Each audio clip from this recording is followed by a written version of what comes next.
अपना कीमती समय निकाल कर इस प्रेस कॉन्फ्रेंस में आए। जैसा कि हमारे साथी प्रोफेसर शांतनु बता रहे थे कि राहुल गांधी की यात्रा हुई है बिहार में, तो सबसे पहले हमें यह समझना होगा कि कन्हैया कुमार एक यात्रा लेकर निकले हैं पलायन रोको यात्रा करके पश्चिमी चंपारण के भितिहरवा से, जहाँ से जन स्वराज की भी पदयात्रा प्रशांत किशोर जी ने शुरू किया था। एक दिन में एक जिला वो कंप्लीट कर दे रहे हैं। क्योंकि मैं चंपारण का हूँ तो पश्चिमी चंपारण में उन्होंने एक दिन दिया, पूर्वी चंपारण में एक दिन दिया, यानी एक जिला में एक दिन देकर वो पूरी पदयात्रा को कंप्लीट कर दे रहे हैं। लेकिन जन स्वराज की जो पदयात्रा है, अगर उसकी शुद्धता को आप देखेंगे तो उसी पूर्वी चंपारण में जहाँ एक दिन में उन्होंने पदयात्रा कंप्लीट किया है, प्रशांत किशोर जी ने 57 दिन दिया था।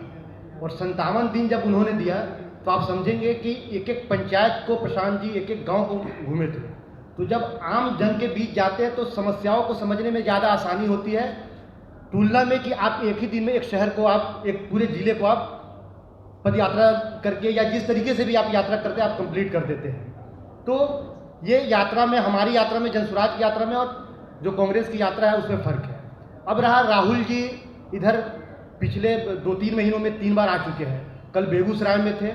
बेगूसराय में क्यों थे ये भी समझने की बात है।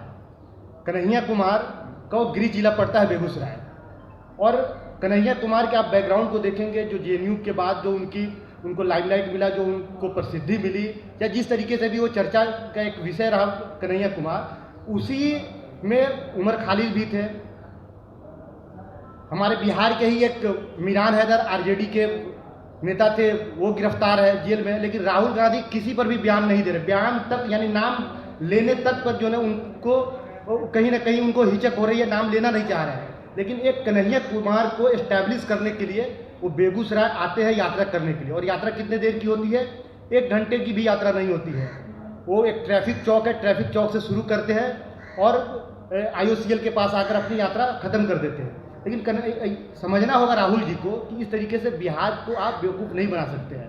बिहार की जो समस्या है बहुत ही विकराल रूप में है, और इसको समझने के लिए आपको गांव में जाना पड़ेगा, समाज में जाना पड़ेगा, कोसी के बेल्ट में जाना पड़ेगा, आपको सीमांचल के गांव में जाना पड़ेगा, आपको मगध और सासाराम की जो है ना पहाड़ियों की तरफ आपको जाना पड़ेगा, तब जाकर आप बिहार की समस्याओं को समझ सकते हैं। एक बात। दूसरी बात यह है कि जो पलायन उनका मुद्दा है उसको भी समझने की जरूरत है। जैसे कि हमारे साथी बता रहे थे कि जब उनको वक्त मिला, पिछले लगभग 30-35 सालों तक जगन्नाथ मिश्रा जब तक यहाँ के मुख्यमंत्री रहे तब तक तो कांग्रेस की ही सरकार रही यहाँ। फिर क्यों पलायन को लेकर जो है ना इतना ये लोग वावेला मचा रहे हैं? इन लोगों ने उस टाइम क्यों नहीं स्कूल, कॉलेज, हॉस्पिटल और कल कारखाने खोल दिए, रोजगार की व्यवस्था कर दिया? उसके बाद भी 2005 से लेकर 2014 तक केंद्र में उनकी सरकार रही। उस दरमियान भी अगर ये चाहते तो बिहार में कुछ बेहतर कर सकते थे, लेकिन इन्होंने नहीं किया। न तो रोजगार के क्षेत्र में इन्होंने कुछ किया, न कल कारखाना इन्होंने खोला, या स्मॉल स्केल इंडस्ट्रीज जो होते हैं उस पर भी इन्होंने कुछ काम नहीं किया। तो ये जो बार बार आकर श्री कृष्ण मेमोरियल हॉल में और अलग अलग कभी बापू सभागार में आकर जो ये बार बार ऐलान कर रहे हैं कि भाई पलायन को रोकने हम आए हैं, हमको लगता है कि जब आपको समय मिला तो आप नहीं किए। आज आपको पलायन इसलिए याद आ रहा है क्योंकि प्रशांत किशोर जी ने इसको एक बड़ा नैरेटिव सेट कर दिया बिहार में। जब पदयात्रा लेकर निकले हैं तो मुद्दा क्या है? जन स्वराज का मुद्दा यही है कि पलायन, बेरोजगारी और जो अशिक्षा है यहाँ, ये 3 बड़ा मुद्दा है हमारा। तो इन मुद्दों को जब प्रशांत किशोर जी जब लेकर चले हैं पूरे बिहार में, गांव-गांव जाकर जब उन्होंने लोगों को जागृत कर दिया है, तो उसी मुद्दे को ये खींचकर कहीं ना कहीं ये लोगों को बताने की कोशिश कर रहे हैं कि मुद्दा हमारा है। लेकिन दरअसल मुद्दा ये जन स्वराज का है, और सिर्फ राहुल गांधी तक ये मामला नहीं है, बल्कि और भी दूसरी पार्टियां जो उनके सहयोगी दल है वो भी इस मुद्दा को उठाने की कोशिश कर रहे हैं। लेकिन हम तो शुक्रिया अदा करना चाहेंगे प्रशांत किशोर जी का कि भाई उन्होंने इस मुद्दे को एक नैरेटिव दिया पूरे बिहार के स्तर पर, और दूसरे पार्टी के लोग कम से कम उस मुद्दे को उठा तो रहे। बहुत बहुत शुक्रिया। कहीं जन स्वराज को इस बात की चिंता तो नहीं हो रही कि उनका यात्रा करने से कहीं जन स्वराज का पदयात्रा कहीं पीछे न पड़ जाए? आप अगर उसको जिसको वो पदयात्रा कह रहे हैं वो वाकई पदयात्रा है भी नहीं। आप दिन में 1 घंटा कहीं पर चले जाते हैं, उसको अगर आप पदयात्रा का नाम देते हैं तो आप बेईमानी है। ये पदयात्रा तो वो है ना जब आप लोगों के घरों तक पहुँचें, आप लोगों के गांव भारत की आत्मा गांव में बसती है, महात्मा गांधी ने ये भी कहा था। पत्रकारों का मैं स्वागत करता हूं। मेरा नाम प्रोफेसर कुमार शांतनु है। मेरे साथी तारिक अनवर चंपारनी जी हैं और आज की इस प्रेस वार्ता जो कि जन स्वराज के कार्यालय में रखी गई है, उसका जो थीम है वो है राहुल गांधी जी, जो हमारे लीडर ऑफ अपोजिशन हैं और कांग्रेस के एक वरिष्ठ नेता हैं, उनका बिहार आगमन और उससे जुड़ी हुई बिहार की राजनीतिक गतिविधियाँ। इस पूरे प्रेस कॉन्फ्रेंस को हम 2 भागों में लेंगे। हम अपने अपने वक्तव्य देते हैं, उसके बाद आप अपने सवाल हमसे पूछ सकते हैं। शुरुआत मैं खुद ही कर देता हूँ। पिछले 3 महीनों में 3 बार जब राहुल गांधी जी का पदार्पण बिहार की इस पवित्र भूमि पर हुआ, तो मुझे लगा कि राहुल गांधी जी अपनी गलतियों की माफ़ी मांगने बिहार की जनता के पास आए हैं, लेकिन अपनी राजनीतिक करियर की तरह यहाँ पर भी वो मुझे फेल होते हुए नज़र आए। जिस कांग्रेस के चीफ मिनिस्टर ने बिहार के लोगों को गाली देते हुए ये कहा कि बिहारी और बिहार के डीएनए में मजदूरी है, उस कांग्रेस पार्टी का एक वरिष्ठ नेता बिहार के लोगों को पलायन और रोजगार की बात करने, उसका झांसा देने यहाँ आया।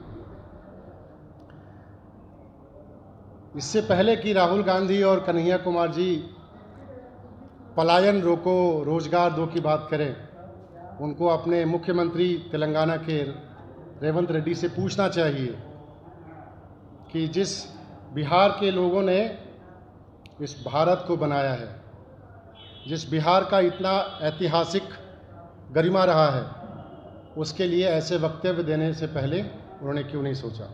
खैर,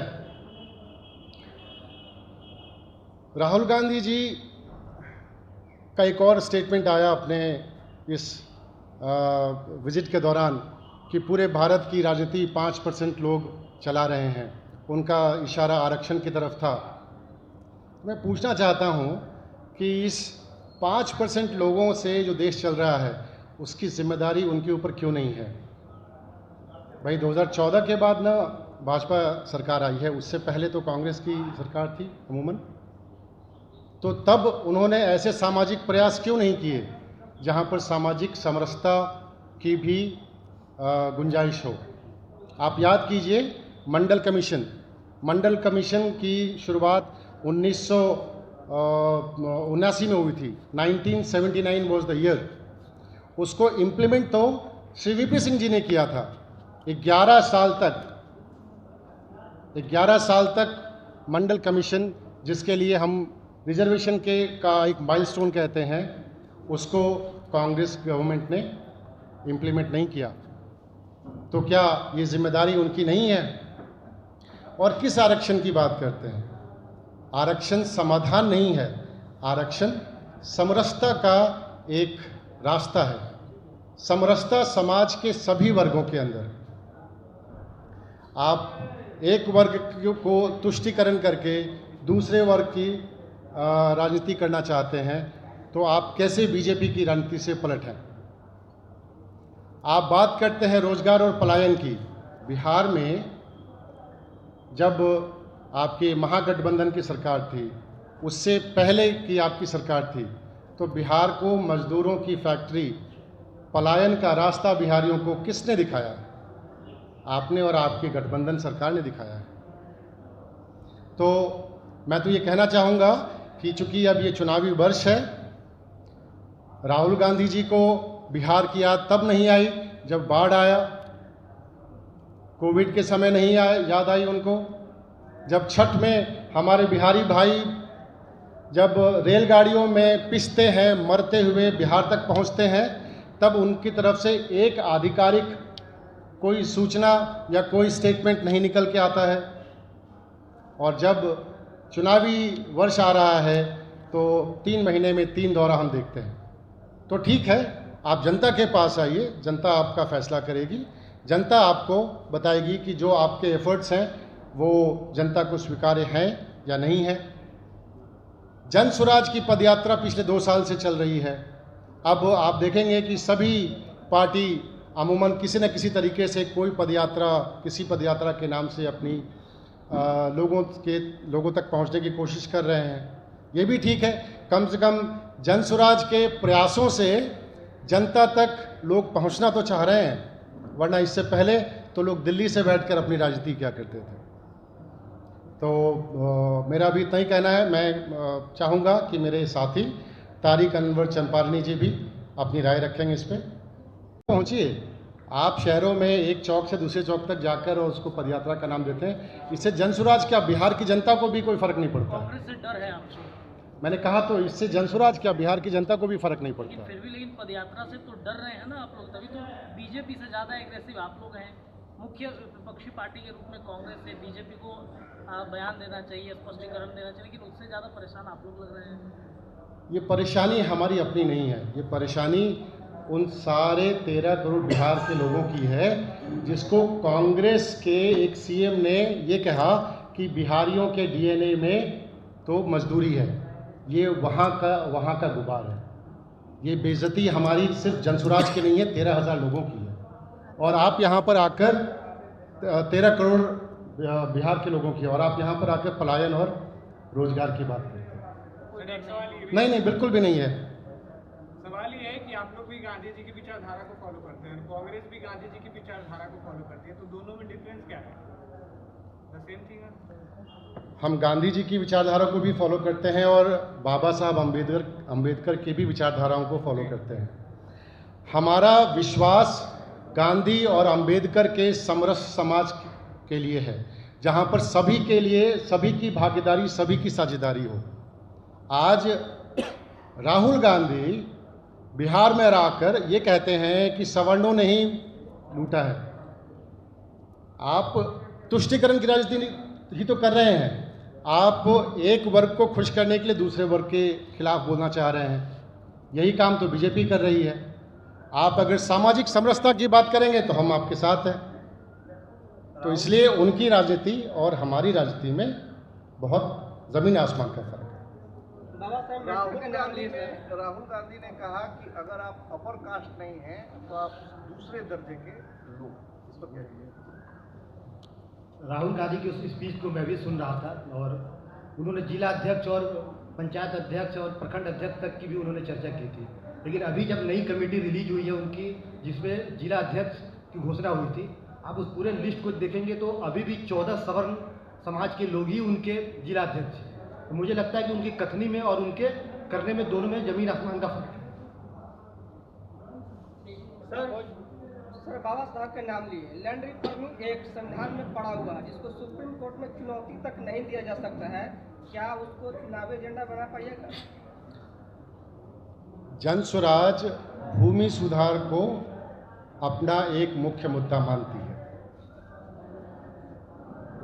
संविधान, राहुल जहाँ भी आ रहे हैं पहले छोटी सी किताब दिखा के संविधान खतरे में है, संविधान खतरे में, संविधान खतरे में है। ये आप लोग इस बात को, संविधान तो वास्तव में खतरे में है कि हर बार नए नए बिल लाए जा रहे हैं। तमाम देखिए वक्त बिल आ गया, तमाम संशोधन हो रहे हैं, तो कहीं ना कहीं संविधान को तो चुनौती भाजपा दे रही है। देखिए, राहुल गांधी एक छोटी किताब को हवा में लहरा कर क्या कहना चाह रहे हैं वो राहुल गांधी जाने। जहाँ तक जनसुराज पार्टी का सवाल है, हम उस हर एक संविधान के पन्ने का सम्मान करते हैं जो हमारे देश के हर एक नागरिक की रक्षा करता है। वक्त बिल का आप सम्मान करें। अभी आपने मैंने कहा जो हमारे देश की जनता के रक्षा करता हूँ। अभी आपने संविधान को एक छोटी किताब कह के दर्जा दिया। मैंने कहा राहुल गांधी जो छोटी किताब हाथ में लहरा रहे हैं, संविधान से नहीं छोटी किताब, छोटा ही रूप है वो। संविधान को आप छोटा कह रहे हैं। हर जगह तो वो संविधान को भी बताते हैं ना, संविधान। मैंने साइज ऑफ द बुक की बात की है, किताब को छोटा नहीं कहा है। संविधान तो हमारे देश का सबसे बड़ा कानून है जी। सर ये जो तैयारी आप बिल्कुल 11 अप्रैल की तैयारी जो है 5 करीब कल ही से तैयारी गांधी मैदान में आपने शुरू कर दी है, यानी कल 7 तारीख 7, 8, 9, 10, 11,